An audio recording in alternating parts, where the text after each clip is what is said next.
চারটি বিষয়ের উপরে আলোচনা হবে।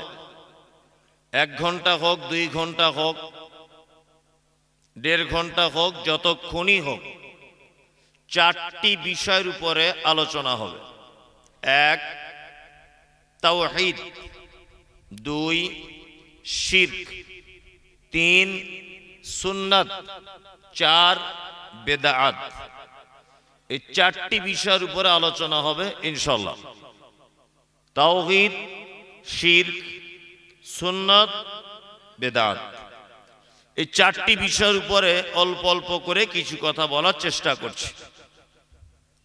তারও আগে আমাদেরকে একটা কথা জেনে নিতে হবে, সেটা হচ্ছে এই, আল্লাহর নবী সাল্লাল্লাহু আলাইহি ওয়াসাল্লামের হাদিস, বাল্লিগু আন্নি ওয়ালাউ আয়া, আমার পক্ষ থেকে যদি কোনো কথা তোমাদের জানা থাকে তাহলে মানুষের কাছে পৌঁছে দাও, বলো।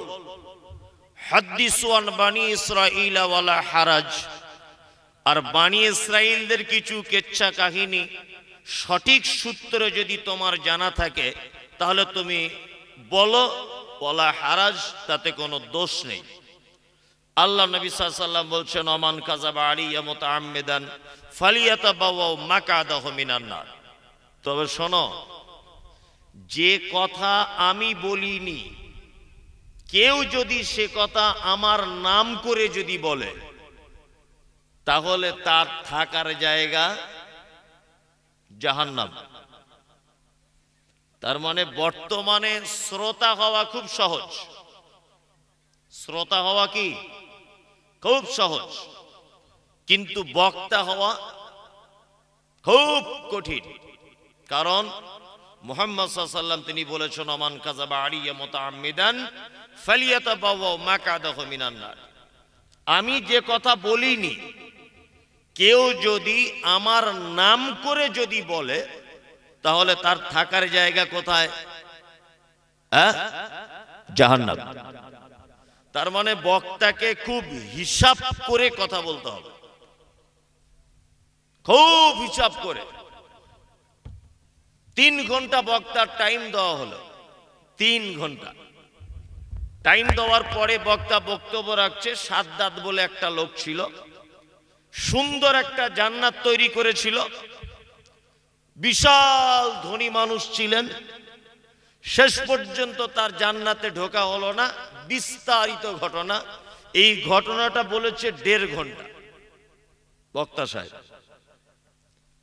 মানুষ তো শুনে একেবারে পাগল। তাহলে দুনিয়াতেও জান্নাত তৈরি করেছিল সাদ্দাত। আমি যখন থেকে মোটামুটি বুদ্ধি হয়েছে তখন থেকে খুঁজছি যে সাদ্দাত বলে যে লোক ছিল পৃথিবীতে, আর ও যে জান্নাত তৈরি করেছিল, এটা কোন হাদিসে লেখা আছে, কোন কিতাবে লেখা আছে, এই কিতাবটা আমাকে একবার দেখতে হবে। আমি তো আজ পর্যন্ত কোথাও পাইনি। আপনি পাবেন ভুয়ো কোনো বাংলা চটি বইয়ে পাবেন, ভুয়ো কোনো বাংলা চটি বইয়ে পাবেন।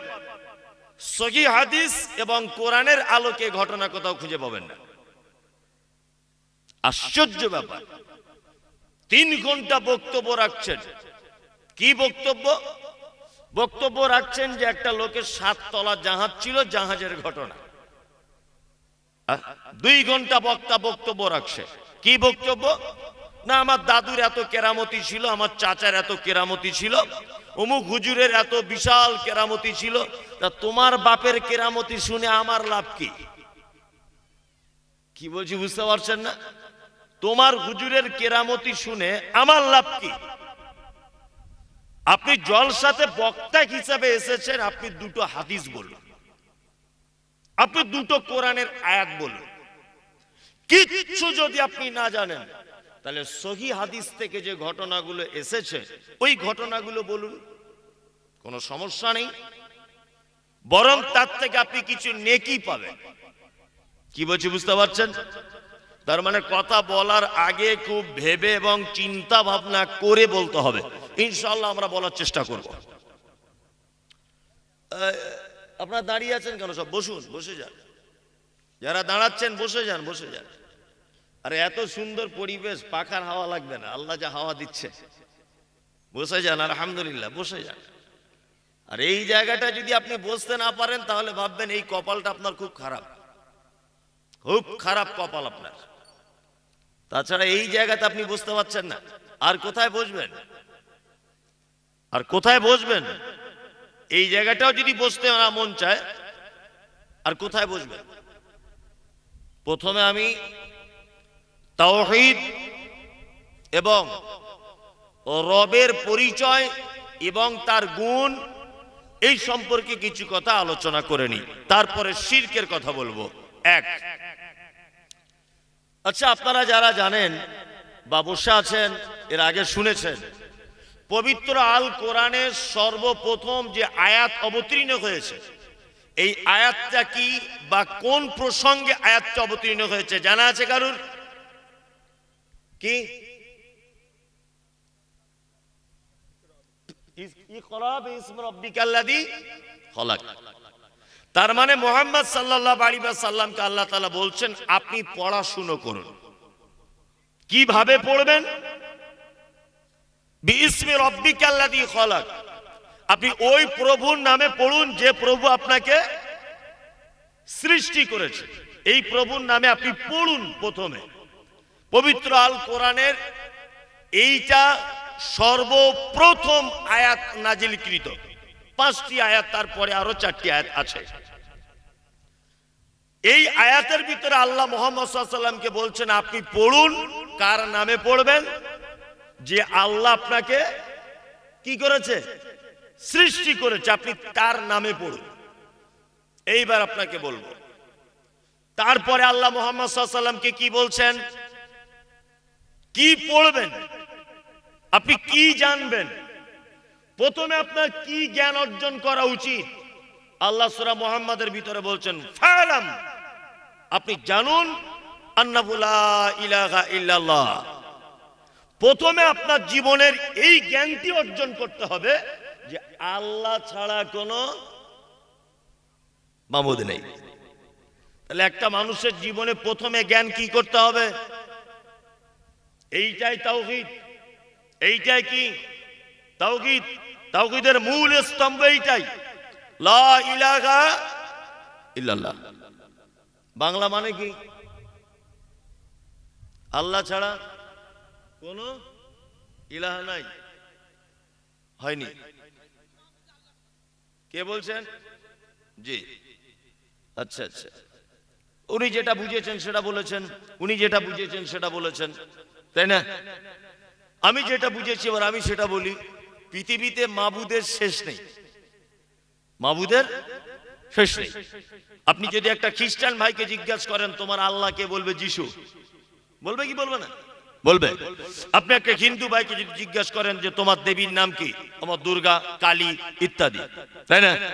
আবার কিছু বর্তমানে মুসলিম বলে দাবি করে তাকেও যদি জিজ্ঞাসা করেন যে আপনার কাছে সব থেকে বড় কে, তা আপনার কাছে আব্দুল কাদের জিলানী, ও বলবে। কাউকে যদি জিজ্ঞাসা করেন তোমার কাছে বড় কে, না আমার কাছে কলকাতার আজানগাছির পীর সাহেব।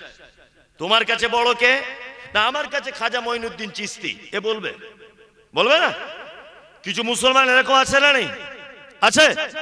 এইখানে মানে করতে হবে লা ইলাহা ইল্লাল্লাহ, আল্লাহ ছাড়া কোন সত্য উপাস্যক নেই, কোন সত্য ইলাহ নেই। যা আছে সব ভণ্ড, যা আছে সব চিটার, যা আছে সব মিথ্যুক। একমাত্র সত্য উপাস্যক কে? কে? জোরে বলুন। আল্লাহ। আল্লাহ ছাড়া পৃথিবীতে যত উপাস্যক আছে সমস্ত উপাস্যক মিথ্যা। মিথ্যা নয়? মিথ্যা। তাহলে প্রথমে আপনাকে জ্ঞান রাখতে হবে লা ইলাহা, এটাই তাওহীদ। তাওহীদের মূল স্তম্ভ এটাই, মূল খুঁটি এটাই। আল্লাহ মুহাম্মদ সাল্লাল্লাহু আলাইহি ওয়াসাল্লামকে বলছেন ফালাম, আপনি জ্ঞান অর্জন করুন আন্নাহু লা ইলাহা ইল্লাল্লাহ। প্রথমে আপনাকে এইটা শিখতে হবে আল্লাহ ছাড়া কোনো সত্য উপাস্যক নাই। এখানে একটা কথা বলি, আল্লাহ শব্দ ব্যবহার করছেন লা ইলাহা, নেই কোনো মাবুদ, নেই কোনো ইলাহ, নেই কোনো উপাস্য, কেউ নেই। আল্লাহ প্রথমে না করে দিচ্ছেন, কেউ নেই। রুজির মালিককে আল্লাহ, হায়াতের মালিক, মওতের মালিক, সুস্থতা অসুস্থতার আল্লাহ, তাই না?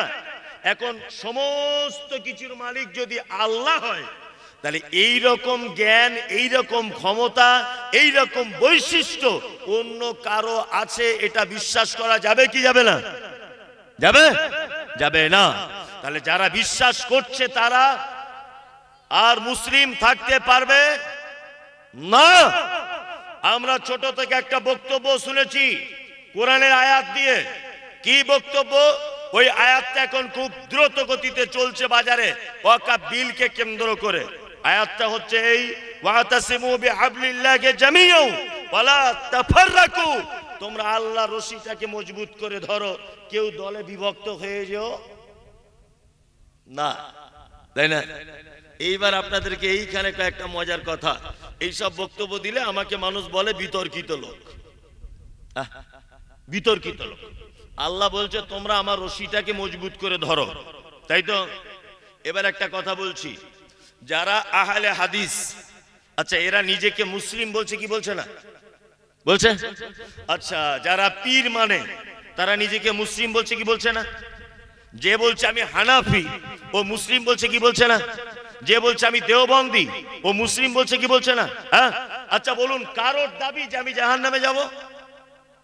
সবার দাবি কোথায় যাব? জান্নাতে যাব। তাহলে আমি আহলে হাদিস জান্নাতে, ও দেওবন্দি জান্নাতে, ও ফুরফুরা জান্নাতে, ও আজমির জান্নাতে, ও কাশ্মীর জান্নাতে, ও সবার দাবি কোথায়? জান্নাত, তাই না? এইবারে আল্লাহ তাআলার ভাষা শুনুন, লা ইলাহা, আমার যে যে ক্ষমতা আছে, আমার যা যা বৈশিষ্ট্য আছে, পৃথিবীর অন্য কারো নেই, এইটাকে বিশ্বাস করতে হবে। কি বলছি বুঝতে পারছেন? এবার বলুন, রুজির মালিক কে? আল্লাহ। তাহলে আপনি যে নতুন দোকান করে তাবিজ টাঙিয়ে রেখেছেন কেন? আপনার মুসলিম থাকবেন? কথা বলুন। মুসলিম থাকতে পারবেন না। আপনার বইয়ের বাচ্চা কাচ্চা হচ্ছে না, বাচ্চা দেওয়ার মালিক কে? আল্লাহ। তা আপনি তো দেখছি চাদর চড়াচ্ছেন, আপনার বউ আর আপনি দুজনে মিলে চাদর চড়াতে গেছেন বাচ্চা হয় না বলে। আর আপনি না জান না, এরকম অনেক মুসলমান যাচ্ছে তো, তাহলে তারা আর মুসলিম থাকতে পারবে? পারবে? পারবে না। সুস্থতা অসুস্থতার মালিক কে? আল্লাহ। তাহলে আপনি যখন অসুখে পড়ছেন, আপনি মাজারে যাচ্ছেন মানত করতে, তাহলে এই অসুখ সারবে?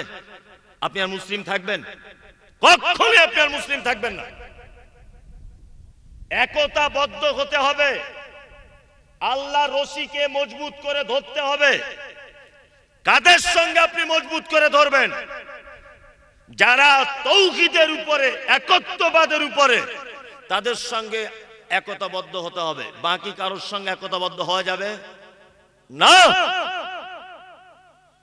সমস্ত ক্ষমতার মালিক কে? আল্লাহ। এই ক্ষমতা পৃথিবীর অন্য কারো আছে, এইটা যখনই একটা মানুষ মনে করবে, তাকে আর মুসলিম হিসাবে জানা যাবে না, আর তার সঙ্গে একতাবদ্ধ হওয়া যাবে না।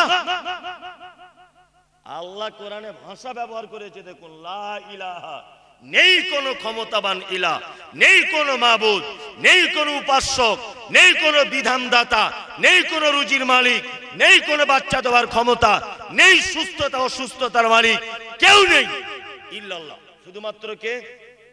আল্লাহ। এটাই হচ্ছে তাওহীদ। আল্লাহকে এক বলে কি করতে হবে?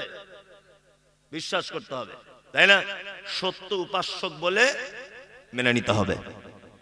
তাওহীদ বোঝাতে গেলে আমাকে এখন 1 ঘন্টা লটর পটর করতে হবে, 1 ঘন্টা। আপনি চলে উঠে গেলেও আমি একাই বক্তব্য দেব। যদি বলছি কেন? এ দাওয়াত মানুষকে আমার পৌঁছে দিতেই হবে। কি বলছি বুঝতে পারছেন? এ দাওয়াত আমাকে মানুষকে পৌঁছে দিতেই হবে। আচ্ছা, প্রথমে আমরা আল্লাহ সম্পর্কে কিছু ধারণা নিই। আল্লাহ সম্পর্কে আমাদের কোন কোন জায়গায় ফল্টের কারণে আমাদের ঈমান নষ্ট হচ্ছে, সেই কথাগুলো আপনাদের কাছে আমি বলবো। আচ্ছা বলুন, একটা বাচ্চা ছেলেকে যদি কেউ জিজ্ঞাসা করে তোমার নাম কি, তাহলে সে তার নাম বলে না? আচ্ছা বলুন তো, তার নাম জিজ্ঞেস করার পরে কার নাম জিজ্ঞেস করে?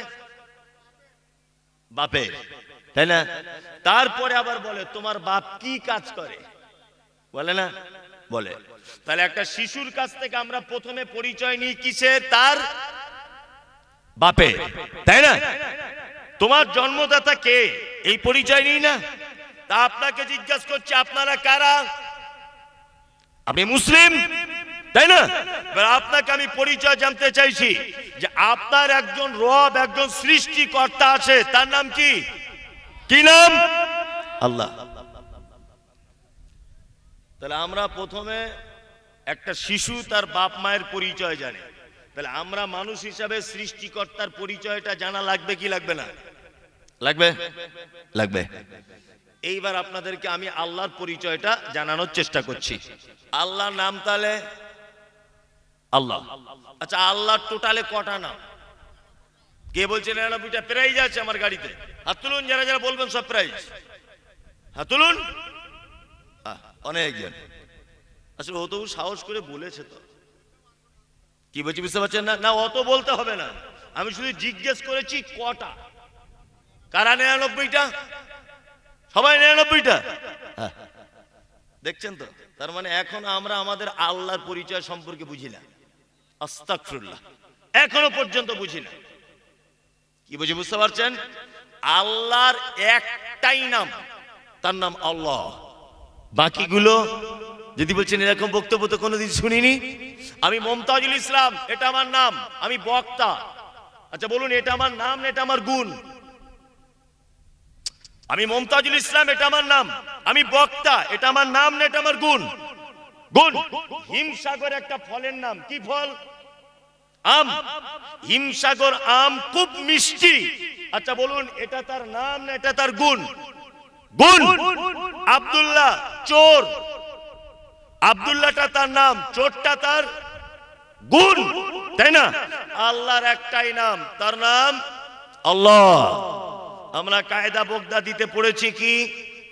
ইয়া আল্লাহ ইয়া রহমান ইয়া রাহিম ইয়া মালিক ইয়া কুদ্দুস ইয়া সালাম ইয়া মুমিন ইয়া মুহাইমিন ইয়া জাব্বার ইয়া মুতাকাব্বির পড়েছি না?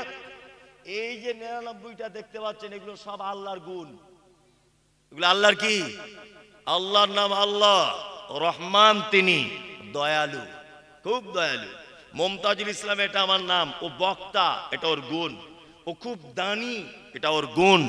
ও খুব সুন্দর, এটা ওর গুণ। ও নরম হৃদয়ের, এটা ওর গুণ। হ্যাঁ, ও খুব শান্ত মেজাজের, ওটা তার গুণ। আল্লাহর নাম আল্লাহ একটাই, বাকি যেগুলো আছে সব তার গুণ। তাহলে এটা একটা জিনিস জানা হয়ে গেল, আল্লাহর নাম একটা, বাকিগুলো সব গুণ। আর একটা মজার কথা বলি। আচ্ছা, এই 99টা নামের ভিতরে এরকম কেউ দেখেছেন?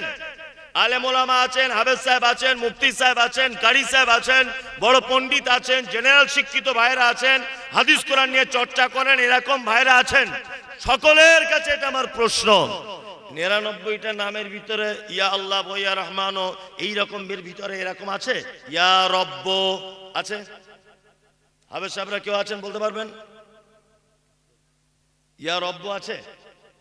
জি না, 99টার ভিতরে ইয়া রব্ব নাই।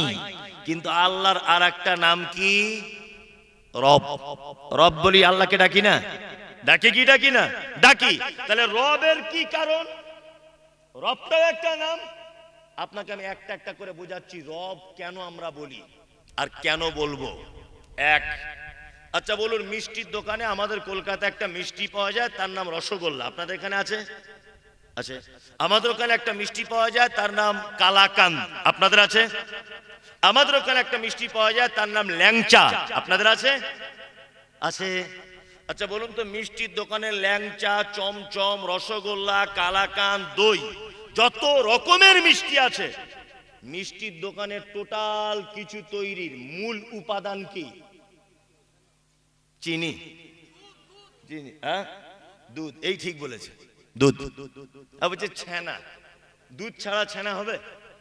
হ্যাঁ, তাহলে মূল জিনিসটা কি? হ্যাঁ, দুধ। দুধ হচ্ছে মূল।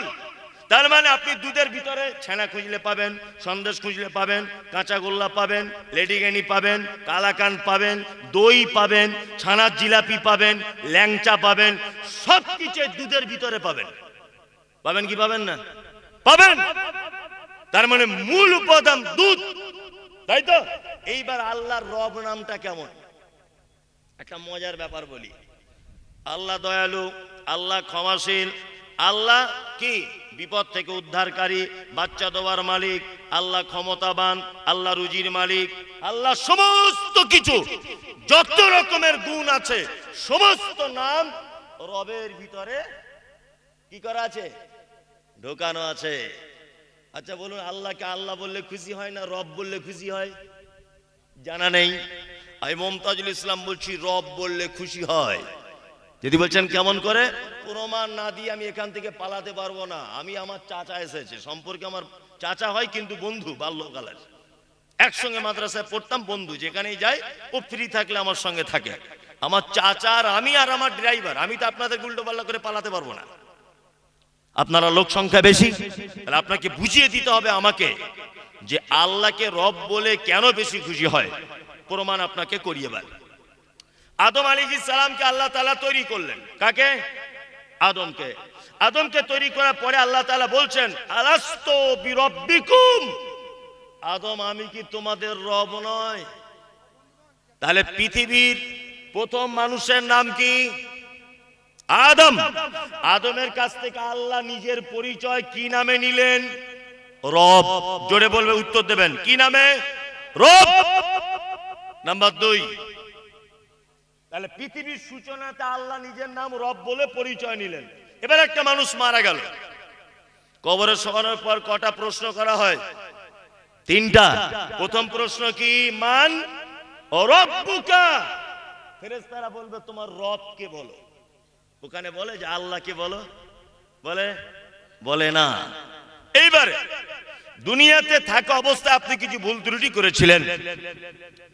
আল্লাহকে সব থেকে কাছে পাওয়া যায় কোন ইবাদত করলে?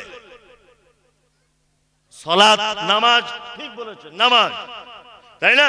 মানে নামাজ পড়লে এত কাছে আল্লাহ চলে আসে। অসজুদ ওয়াক্তারিব, কোরআনে শব্দ এসেছে, বান্দা যখন সিজদায় লুটিয়ে পড়ে আল্লাহ এতটা দূরে এতটা কাছে চলে আসে। এই জায়গাটা থেকে এই জায়গার যতটা ডিফারেন্স, এই জায়গা থেকে এই জায়গাটার যতটা ডিফারেন্স, এর থেকেও নিকটে আল্লাহ চলে আসে। কি বলছি বুঝতে পারছেন? জি, ওই জন্য তো আমি বলি মাঝে সাঝে যে অনেক মসজিদে 20 রাকাত তারাবির নামাজ হচ্ছে, আপনি 100 রাকাত পড়ুন, এতে আমার অসুবিধা নেই, কিন্তু আপনি নামাজ এত দ্রুত গতিতে পড়ছেন কেন? 1.5 মিনিটে 2 রাকাত নামাজ শেষ হয়ে যাচ্ছে কেন? হ্যাঁ, তারাবি নফল নামাজ। কি বলছি বুঝতে পারছেন? তারাবি কি একটা নফল ইবাদত। নফল ইবাদতকে আল্লাহ আপনার কাছে চেয়েছে করো। এশার 4 রাকাত ফরজ নামাজ, এটা আল্লাহ আপনার কাছে চেয়েছে। 4 রাকাত তোমাকে আদায় করতেই হবে, এটা বাধ্যতামূলক। তুমি রাত জেগে তারাবি তোমাকে পড়তেই হবে, বাধ্যতামূলক। এটাকে আল্লাহ বলেছে? না। তুমি তারাবি পড়ো, তুমি তোমার নেকি বেশি করে নেওয়ার জন্য তুমি পড়ো, তাই না? এত এত দ্রুত গতিতে আপনি সেজদা, রুকু সেজদা করেন কেন? আর মসজিদের হাফেজ সাহেবরা এরকম করে কেন? 2 রাকাত নামাজ পড়তে তো মিনিমাম 5 থেকে 7 মিনিট টাইম লাগানো দরকার নয়? কিন্তু আমাদের তারাবিগুলো রমজান মাসে যেটা হয়েছে, মনে হচ্ছে ওর পাছাতে ডবল সিলিন্ডার মেশিন লাগানো আছে। আল্লাহু আকবার, সামি আল্লাহু লিমান হামিদা, আলহামদুলিল্লাহি রাব্বিল আলামিন, ওয়াজ্জালিন, ইয়াসিন, আল কুরআন, আল্লাহু আকবার। একজন আর তারাবি হয় না। কি বলছি বুঝতে পারছেন না? শুনুন, একটা কথা আপনাদেরকে বলি, অসজুদ ওয়াক্তারিব, বান্দার সব থেকে নিকটে চলে আসে আল্লাহ যখন সেজদায় লুটিয়ে যায়, তাই না? তা আপনি যখন তারাবিতে সেজদায় গেলেন, এত তাড়াতাড়ি তারাবি থেকে উঠলেন কেন? সেজদা থেকে উঠলেন কেন? আপনি 2-4 মিনিট ওয়েট করুন। সুবহান রাব্বিয়াল আলা, সুবহান রাব্বিয়াল আলা, সুবহান রাব্বিয়াল আলা 10 বার 20 বার বলুন, একটু টাইম লাগান, কারণ আল্লাহ এখন আপনার কাছে রয়েছে। মনের কিছু কথা বলুন তাকে, তার প্রশংসা করুন, তার তাসবিহ বর্ণনা করুন। আপনি সে যাচ্ছেন আর পাইকিরি নামাজ পড়ে চলে আসছেন, এই কেমন?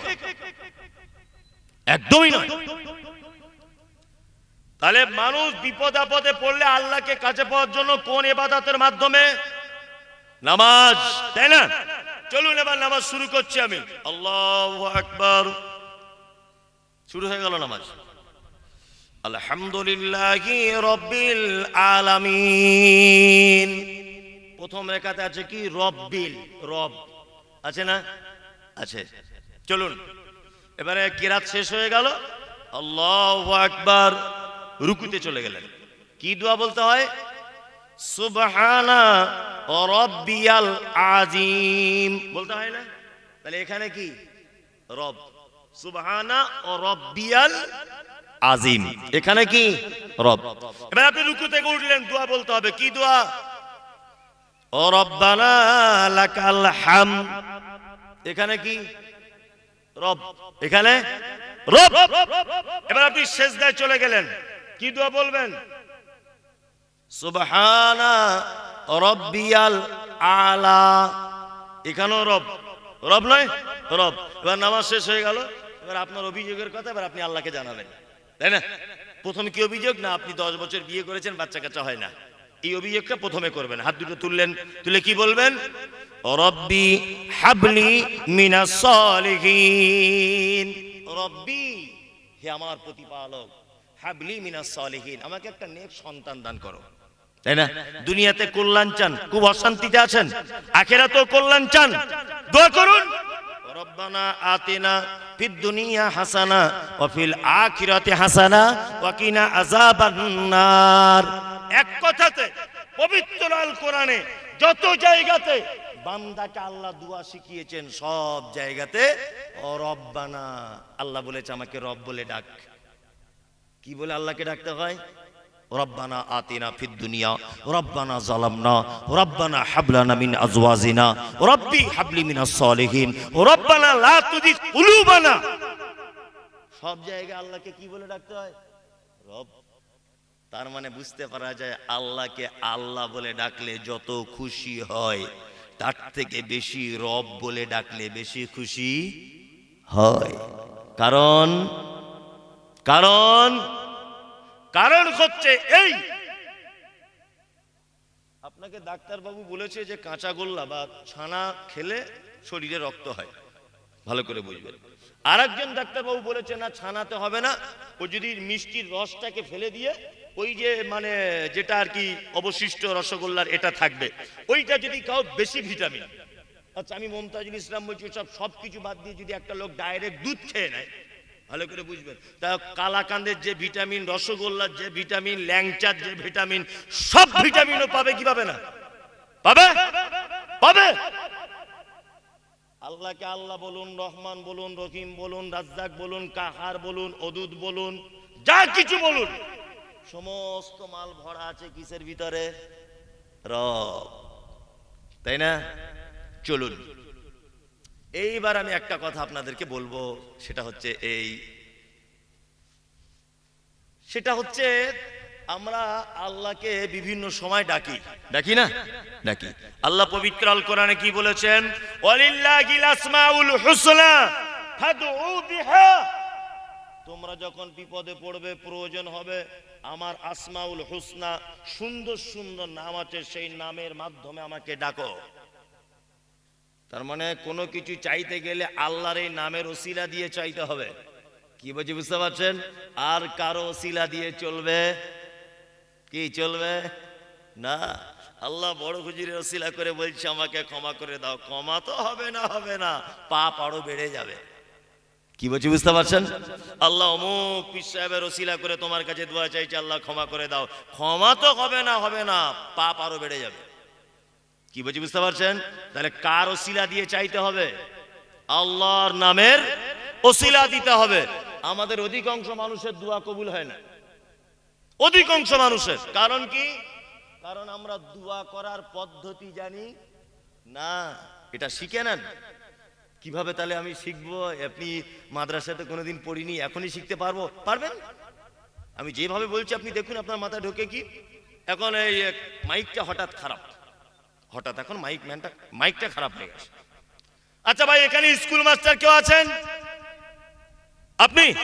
আচ্ছা আচ্ছা, যদি আপনাকে ডাকা হয়, আপনাকে এখানে ডাকার পরে আপনি মাইকের কোনো উপকার করতে পারবেন? পারবেন না। আচ্ছা, এখানে কেউ আছেন যে চাষি লোক, চাষবাস করেন আর কিছু বোঝেন না? চাষি লোক আপনি আছেন, আপনি এখানে এসে মাইকের কোনো উপকার করতে পারবেন? পারবেন না। আচ্ছা, এখানে কেউ মাইক ম্যান আছেন যিনি মাইক ছাড়ার কাজ করে? ওকে যদি এখানে ডাকা হয় তাহলে ও মাইকটার উপকার করতে পারবে কি পারবে না? পারবে। তাহলে মাইক ম্যান অশিক্ষিত, লেখাপড়া জানে না, আর উনি একজন স্কুল মাস্টার। কিন্তু স্কুল মাস্টার এসেও এখানে কাজ হবে না। তাহলে এখানে দরকার কার? যে মাইকের কাজ জানে তার, তাই না? এইবারে শুনুন, ব্যবসায় লস খেয়ে গেছেন, ব্যবসায় লস হচ্ছে খুব, তাই না? টাকা পয়সার খুব দরকার, আপনি দোয়া করছেন, কি দোয়া? আল্লাহ তুমি আমার টাকা পয়সা বরকত দাও, আল্লাহ আলু করেছি 30 বিঘা জমি, ফলন বেশি দাও, আল্লাহ এত টাকা ঋণ হয়ে গেছে, তুমি ঋণ মুক্ত করে দাও। জীবনে দোয়া কবুল হবে না। কি বলতে হবে? কি বলতে হবে? ঠিক এইভাবে দোয়া করতে হবে, রাজ্জাক তুমি রুজির মালিক, তুমি আমার রুজিতে বরকত দাও। আল্লাহ কোরআনে কি বলেছেন? কি বলেছেন? ওয়ালিল্লাহিল আসমাউল হুসনা ফাদউ বিহা, তোমরা আমাকে ডাকো আমার নামে সুন্দর সুন্দর নাম ধরে। যখন আপনি অতিরিক্ত পাপ করে ফেলেছেন, খুব গুনাহ করেছেন, তখন এটা বলবেন না আল্লাহ আমাকে ক্ষমা করে দাও, এটা তখন বলবেন না। তখন কি বলবেন? আল্লাহ তোমার নাম গফুর, তুমি ক্ষমা করতে পছন্দ করো, তুমি বড় ক্ষমাশীল, আল্লাহ তুমি গফুর, আল্লাহ তুমি গফুর, তুমি ক্ষমাশীল, তুমি আমাকে ক্ষমা করে দাও। যখন অপরাধ করেছেন, ক্ষমা চাইছেন, তখন কি নামে ডাকতে হবে? হ্যাঁ, গফুর, আল্লাহ তুমি ক্ষমা করে দাও। টাকা পয়সার দরকার, রুজির দরকার, কি বলতে হবে? ইয়া রাজ্জাক, হে রুজির মালিক, তুমি আমাকে রুজি দাও। কি বলছি বুঝতে পারছেন না? তার মানে যে পজিশনের দোয়া হবে সেই পজিশনের আল্লাহর গুণ দিয়ে তার কাছে চাইতে হবে। বুঝাতে পেরেছি? হ্যাঁ, কিন্তু আমরা ওসব কিছু বুঝি না, কিচ্ছু বুঝি না। যা কিছু হচ্ছে, আল্লাহ টাকা দাও, কোটি কোটি টাকা দাও, আল্লাহ সুন্দর বউ দাও, একটা ভালো মেয়ের সাথে পরিচয় করে দাও, জীবনে হবে। সব যদি আল্লাহ দিয়ে আপনার মিটে যেত, আল্লাহর এই যে 99টা গুণ, সিফাত, এইগুলোর প্রয়োজন হতো। কি বলছি বুঝতে পারছেন না? ওই জন্য দোয়া করার আগেও কি করে দোয়া কবুল হয় আর দোয়া কেমন করে করতে হয়, এই জ্ঞানগুলো রাখা দরকার আছে না নেই? আছে। তাহলে আজকে শিখে গেলেন। খুব কষ্ট আছেন না সাংসারিক জীবনে? খুব কষ্ট, স্বামী স্ত্রী অশান্তি হচ্ছে, তখন বলুন ইয়া রহমান, হে দয়ালু, তুমি আমার উপর একটু দয়া করো, বইয়ের জ্বালায় টিকতে পারছি না, হে দয়ালু তুমি দয়া করো। কি বলছি বুঝতে পারছেন? তার মানে যখন তখন যাকে তাকে যে নামে ডাকলে কাজ হবে কি না? রুজির দরকার, ইয়া রাজ্জাক, ক্ষমার দরকার, ইয়া গফফার, করুণার দরকার, ইয়া রহিম, দয়ার দরকার, ইয়া রহমান। কি বলছি বুঝতে পারছেন না? ওয়াকাবের সম্পত্তি চলে গেল মুসলিমদের হাত থেকে, দোয়া করছেন ইয়া আজিজ, হে ক্ষমতাবান, তুমি সবার থেকে বেশি ক্ষমতা রাখো, তুমি তো আব্রাহাকে আবাবিল দিয়ে ধ্বংস করেছিলে, তুমি আব্রাহাকে পাখি দিয়ে ধ্বংস করেছিলে, তুমি আজকে একটু পাখির ব্যবস্থা করে দাও না, এত বাড়াবাড়ি আর সহ্য হচ্ছে না। বাবরি মসজিদ নিয়ে নিল, ওয়াকফ সম্পত্তি নিয়ে নিল, এনআরসি করে আমাদেরকে বিতাড়িত করার পরিকল্পনা করলো। ইয়া আজিজ, হে ক্ষমতাবান।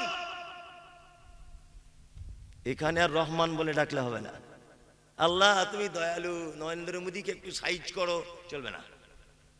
কি দোয়া করতে হবে? ইয়া আজিজ, হে ক্ষমতাবান, হে ক্ষমতাবান, তুমি ক্ষমতা রাখো, সাইজ করা। কি বলছি বুঝতে পারছেন? আচ্ছা, এবার আমি আরেকটা কথা বলি। তাওহীদ শব্দের অর্থ হচ্ছে একত্ববাদ। তাহলে এতক্ষণ আমরা আল্লাহর নাম সম্পর্কে জানলাম, তাই না? তাহলে আমরা এতক্ষণ আপনাকে বলছিলাম, বাচ্চা ছেলেকে জিজ্ঞেস করছি তোর বাপের নাম কি, তার মানে এরকম আমাদের স্রষ্টার নামটা জানা হলো। এবার জিজ্ঞেস করছি তোর বাপ কি করে, আমাদের রবের গুণ কি, আল্লাহ, আমাদের রবের গুণ কি, এটা জানা লাগবে কি লাগবে না? এক, কুল হুয়াল্লাহু আহাদ। নবী আপনি বলুন আল্লাহ কি এক। আচ্ছা, এখানে আমি বুঝতে পারছি আমার সামনে কয়েকজন মনে হয় মৌলভী সাহেব, হাবিব সাহেব আছেন। আচ্ছা, আরবিতে এককে কি বলে? আহাদ। কে বলছো? ওয়াহিদ, হাত তুলুন। ইয়েস, ঠিক বলেছেন, ওয়াহিদ। ওয়াহিদ ইসনা সালাসা আরবা খামসা আছে যারা আরবি পড়েন। তাহলে ওয়াহিদ মানে এক, তাই না? কিন্তু আল্লাহ এখানে বলছেন কুল হুয়াল্লাহু আহাদ। ওয়াহিদ নেই, কি আছে? আহাদ। তাহলে আহাদ আর ওয়াহিদ এই দুটোর মধ্যে ডিফারেন্স আছে না নেই?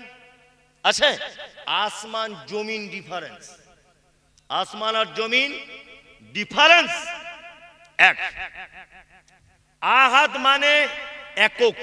আহাদ মানে কি? একক, যার দ্বিতীয় কোন পক্ষ থাকবে না।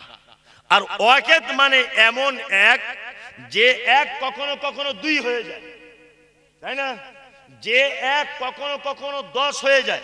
আমি এখন এখানে আমাদেরকে বেরুন, এখানে এখন লিখলাম এক, আমাদেরকে বেরুন এক বাংলায় লিখলাম, তার পাশে একটা শূন্য দিয়ে দিলাম, তাই তো হলো কত? 10। 10টা যখন বলছি তখন এক আর থাকলো থাকলো থাকলো না। এর নাম, এই একটার নাম হচ্ছে ওয়াহিদ। ওয়াহিদ এমন এক এক যে কখনো কখনো আর এক থাকে না। কি বললাম বুঝতে পারছেন? কিন্তু আহাদ এমন এক এক যেটাকে একক, এটা কোশ্চিন কালে কোনোদিন আর দুই হওয়া সম্ভব না, থাকে না। এখানে মানে করতে হবে কুল হুয়াল্লাহু আহাদ। হে নবী আপনি বলুন আল্লাহ একক, আল্লাহুস সামাদ। তিনি কারো মুখাপেক্ষী নন, কারো মুখাপেক্ষী নন। আমি আপনি সারা পৃথিবীর মানুষরা মুখাপেক্ষী হীন না মুখাপেক্ষী? কি মুখাপেক্ষী, তাই না? আমি এখানে যে গাড়িটা চেপে এসেছি, আমি আমার ড্রাইভারের মুখাপেক্ষী, ও চালিয়ে এসেছে। হ্যাঁ, আমি যে চাটা যে লোকের বাড়িতে খেলাম, এই চাটা খাওয়ার পিছনে আমি একজন ভালো রাঁধুনির মুখাপেক্ষী। আমি মিষ্টিটা খেলাম, একজন ময়দার মুখাপেক্ষী। আমি বাসে উঠলাম, একজন চালকের মুখাপেক্ষী। আমি রাস্তা দিয়ে চললাম, এর মেরামতের একজন মুখাপেক্ষী আমি, তাই না? তার মানে সারা পৃথিবীর প্রত্যেক মানুষ কারো না কারো মুখাপেক্ষী। মুখাপেক্ষীহীন কে? কে? আল্লাহ। তিনি কারো মুখাপেক্ষী, কারো 10 পয়সা দাম দেন না, কারো মুখাপেক্ষী তিনি না। লাম ইয়ালিদ ওয়া লাম ইউলাদ। তিনি কারোর কাছ থেকে জন্ম হননি, আর কেউ কাউকে জন্ম কি দেয়নি। ওয়ালাম ইয়াকুল লাহু কুফুয়ান আহাদ। আর তার সমকক্ষ আর কেউ পৃথিবীতে নাই। এই জায়গা থেকে আমি শুরু করব, আলোচনাটা বুঝবেন। তার মতো ক্ষমতাবান, তার মতো দয়ালু, তার মতো দাতা, তার মতো মানে সমস্ত ক্ষমতা পৃথিবীর আর কারো নেই। এইটা যে মনে করে যে আল্লাহর মতো আরো কেউ আছে, তার নাম শিরক। কি বুঝতে পারছেন?